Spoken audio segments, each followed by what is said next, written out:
క్రీస్తునందు ప్రియమైన సహోదరి సహోదరులకు యేసుక్రీస్తు నామమున వందనములు. ఈరోజు దేవుడు మనకు అనుగ్రహించిన ఈ వాగ్దానము, ఈ ఉదయకాల వాగ్దానము 1 పేతురు 5వ అధ్యాయము 7-8 వచనాలు చదువుకుందాము. ఆయన మిమ్మును గూర్చి చింతించుచున్నాడు గనుక మీ చింత యావత్తు ఆయన మీద ఏయుడి. నిబ్బరమైన బుద్ధి గల వారై మెలకువగా ఉండుడి. మీ విరోధి అయిన అపవాది గద్దించు సింహం వలె ఎవరిని మృంగుదునా అని వెదుకుచూ తిరుగుచున్నాడు. క్రీస్తునందు ప్రియమైన సహోదరి సహోదరులారా, ఆయన మిమ్మును గూర్చి చింతించుచున్నాడు. ఆయన అనగా యేసయ్య. యేసయ్య మనముల గూర్చి చింతిస్తున్నాడంట. ఈ ఉదయకాలం దేవుడిచ్చిన ఈ వాగ్దానము ఆయన మనముల గూర్చి చింతించుచున్నాడు. ఓ పిచ్చి తల్లి, పిచ్చి తండ్రి, నేను మిమ్మల్ని సృష్టించుకున్నా, నేను నా రక్తంతో మిమ్మల్ని పోషించి కడుక్కున్నా, మీ చింత యావత్తు నా మీద వేయండి, అప్పుడు మీ చింతలన్నీ నేను తీరుస్తానని దేవుడు చెప్తుంటే, మనం మనుషులము మన చింతలు, మన బాధలు, మన కష్టాలు, మన ఇరుకులు, మన ఇబ్బందులు మనమేం చేస్తామంటే మన మీదనే పెట్టుకొని బాధపడుతుంటాం. కానీ ఇక్కడ దేవుడు ఆయన మిమ్మును గూర్చి చింతించుచున్నాడు. ఆయన అనగా యేసయ్య మనముల గూర్చి చింతపడుతున్నాడంట. కానీ మనమేం చేస్తాం? మన చింతలు మనమే బాధపడతా ఉంటాం. నిబ్బరమైన బుద్ధి గలవారై మెలకువగా ఉండుడి. నిబ్బరమైన బుద్ధి గలవారమై మెలకువగా ఉండి మీ విరోధి అయిన అపవాది గద్దించు సింహం వలె ఎవరిని మృంగుదునా అని వెదుగుచూ తిరుగుచున్నాడంట. నా ప్రియమైన దేవుని సంగమ సహోదరి సహోదరులారా, మనకు ఒక విరోధి ఉన్నాడు. ఆ విరోధి అయిన అపవాది గద్దించు సింహం వలె ఎవరిని మృంగుదునా అని వెదుకుచూ తిరుగుచూ వెదుకుతుంటాడంట.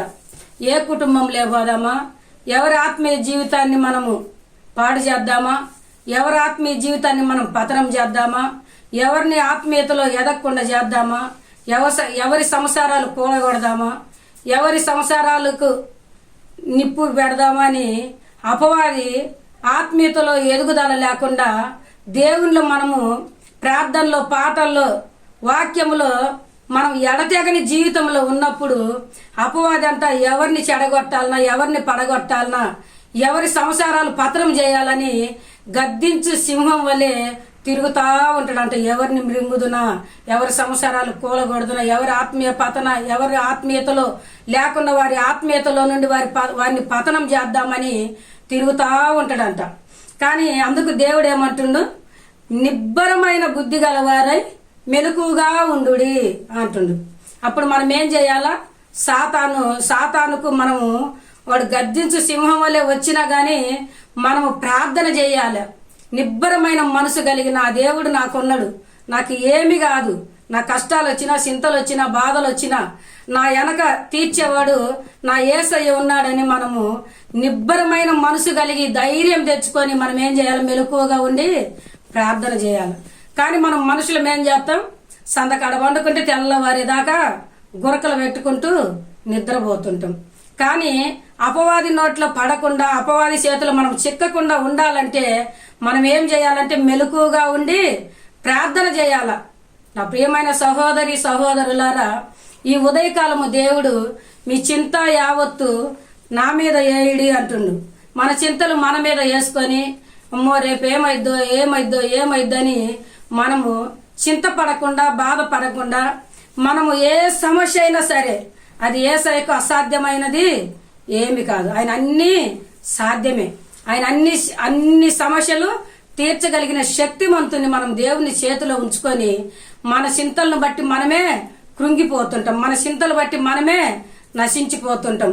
కానీ దేవుణ్ణి గుర్తు పెట్టుకోవాలి. నా ప్రియమైన సహోదరి సహోదరులారా, దేవుణ్ణి గుర్తు పెట్టుకొని దేవుని అడుగుజాడలలో మనం నడిచి మన చింతలు తీర్చేవాడు, మన బాధలు తీర్చేవాడు, మన కష్టాలు తీర్చేవాడు, మన ఇరుకులు తీర్చేవాడు, మన ఇబ్బందులు తీర్చేవాడు నా యేసయ్యే అని మనం నిబ్బరమైన బుద్ధి గలవారమై మెలకువగా ఉండి ప్రార్థన చేయాలి.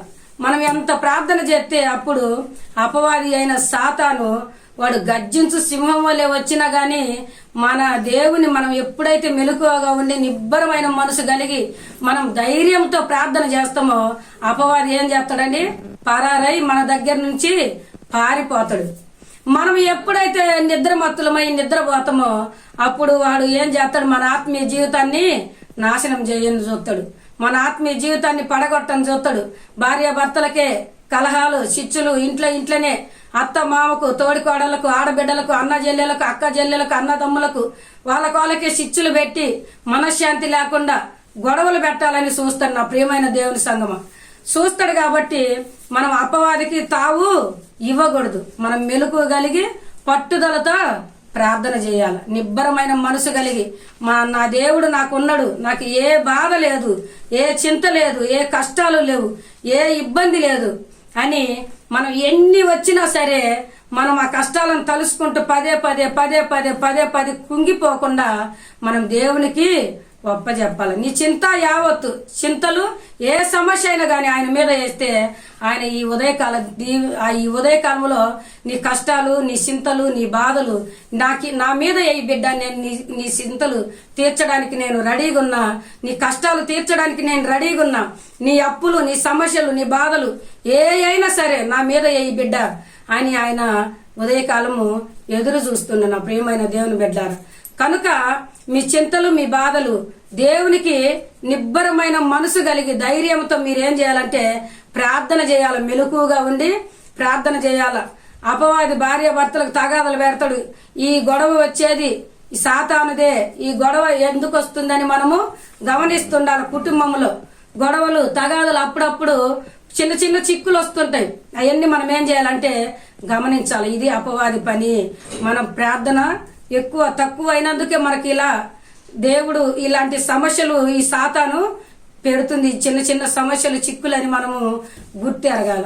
అందుకని నా ప్రియమైన దేవుని సంగమా, దేవుని బిడ్డలారా, ఈ రోజు దేవుడు మనకి ఉదయకాలము నీతో, నాతో, మనందరితో ఈ వాగ్దానం విన్న ప్రతి ఒక్క బిడ్డతో మాట్లాడుతున్నాడు. నీ చింత యావత్తు నా మీద ఏ బిడ్డ, నేను ఉన్నమ్మా నీ చింతలు తీర్చడానికి, నేను ఉన్నా అయ్యా నీ చింతలు తీర్చడానికి. మీరే ఎందుకు బాధపడుతున్నారు? నా మీద ఏ బిడ్డ, నీ సమస్య ఏదైనా గాని నేను తీర్చడానికి ఉదయకాలము సిద్ధంగా ఉన్న బిడ్డని ఆయన రెడీగా ఉన్నాడు నా ప్రియమైన దేవుని బిడ్డారు. గనుక ఈ వాగ్దానం విన మీరందరూ మన చింతలు ఉన్నా, మీ సమస్యలు ఉన్నా ఆయన మీద వేసి మీరు నిబ్బరంగా బుద్ధి గలవారై, మంచి బుద్ధి గలవారై మెలకువగా ఉండి ప్రార్థన చెయ్యండి. ప్రార్థన చేస్తే మీ ప్రతి ఒక్క చింతకు, ప్రతి ఒక్క అవసరతకు, ప్రతి ఒక్క సమస్యకు యేసయ్య జవాబు ఇవ్వగలిగిన శక్తిమంతుడు. గనుక మీరు మెలకువగా ఉండి ప్రార్థన చేయాలి. విశ్వాసములో నిలకడగా స్థిరులై ఉండమని ఇక్కడ 9వ వచనంలో కూడా చెప్తున్నది. మన విశ్వాసంలో మనం ఏం చేయాలా? స్థిరులమై ఉండాలి. అటు ఇటు రెండు పడవల మీద కాళ్ళు వేసినట్టు పోకూడదు. దేవుడు మన పక్షాన ఉన్నాడని లోకం వైపు ఒక కాలు, దేవుని వైపు ఒక కాలు కాకుండా మనం నమ్మకంగా దేవుని వందు విశ్వాసం కలిగి, పట్టుదల కలిగి ఈ ఉదయకాలం ప్రార్థన చేస్తే నీ సమస్య ఏదైనా సరే యేసుక్రీస్తు నామములో నీ సమస్యలన్నీ తీరిపోవునుగాక. ఏ సమస్య అయినా నీ దేవుడు నీకు ఏ సమస్య అయినా తీర్చడానికి సిద్ధంగా ఉన్నాడు నా ప్రియమైన సహోదరుల. అందుకని అందరి ఉదయకాల వాగ్దానం విన్న మీ అందరికీ వందనములు. అందరూ తలలు ఉంచుకొని కళ్ళు మూసుకుంటే ప్రార్థన చేసుకున్నాం. మమ్మల్ని మిక్కిలిగా ప్రేమించిన మా ప్రియ పరలోక తండ్రి, నీకు వందనాలు, స్తోత్రాలు, స్తుతులైనా ఘనమైన దేవా, నీకు స్తోత్రాలయ్యా. ఇదిగో నాయన, ఆయన మిమ్మల్ని గూర్చి చింతించుచున్నాడు గనుక మీ చింత యావత్తు ఆయన మీద వేసి మీరు నిబ్బరమైన మనసు కలిగి ధైర్యంగా ఉండమని చెప్పినాం. అట్టి ధైర్యము, అట్టి విశ్వాసము, అట్టి నాయన ప్రేమ, నాయన మెలకువ నా తండ్రి ఈ ఉదయకాలం ఈ వాగ్దానం విన్న ప్రతి ఒక్క బిడ్డకు మీరు అనుగ్రహించమని ప్రార్థిస్తున్నాం. ఇదిగో నాయన, ఎంతమంది మా ప్రియ బిడ్డలు ఏ చింతలలో, ఏ సమస్యలలో, ఏ బాధలలో, ఏ కష్టాలలో, ఏ ఇరుకులలో, ఏ అప్పులలో, ఏ బాధలలో అయితే ఉన్నారో నాయన, అన్నీ నీకు తెలుసు నా తండ్రి. వారి చింతలన్నీ యేసు నామములో తీర్చవునుగాక, తీరిపోవునుగాక.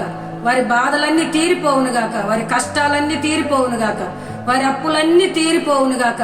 అయ్యా, కుటుంబంలో శాంతి, నెమ్మది, సమాధానం దీర్ఘశాంతం, దయాలత్వం, మంచితనం నాయన.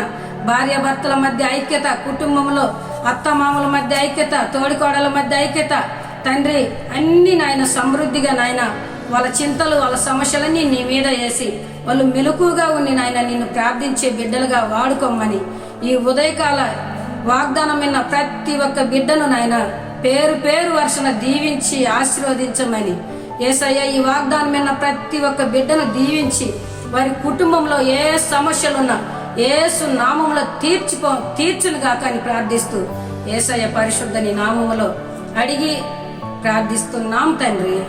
ఆమేన్, ఆమేన్. ఈ వాగ్దానం విన్న మీ అందరికీ వందనాలు. దేవుడు మిమ్మల్ని దీవించును గాక. God bless you.